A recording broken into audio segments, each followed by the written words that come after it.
हम मीनू झा गोर लगै छी समस्त मिथिलावासी के एकटा मौहक के गीत लऽ कऽ उपस्थित छी। कोशिश करै छी सब गोटे के नीक लागे। धन्यवाद। जय मिथिला, जय मैथिली। खीर परोसल थारी दुल्हा, जल्दी करियो खा लियो। खीर परोसल थारी दुल्हा, जल्दी करियो खा लियो। नहीं त सारी सर हो जे मुँहे, सुनब बिखिन गारियो। नहीं त सारी सर हो जे मुँहे, सुनब बिखिन गारियो। खीर परोसल थारी दुल्हा, जल्दी करियो खा लियो। नहीं त सारी सर हो जे मुँहे, सुनब बिखिन गारियो। नहीं त सारी सर हो जे मुँहे, सुनब बिखिन गारियो। माय अहाँ के तमोलिया संगे, कचरे पान सुपारियो।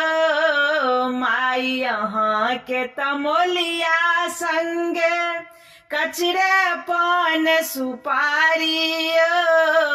बहिन अहाँ के सोनरबा संगे, पहिरे कानक बालियो।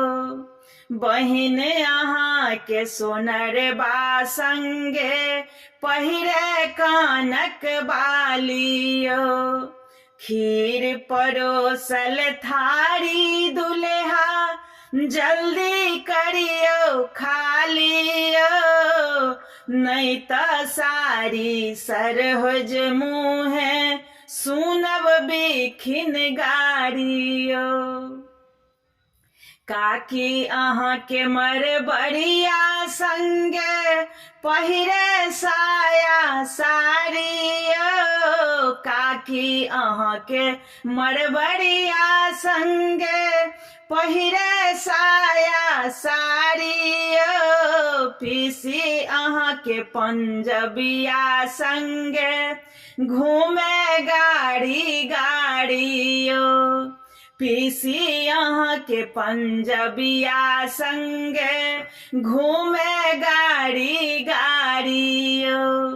खीर परोसल थारी दुल्हा, जल्दी करियो खा लियो।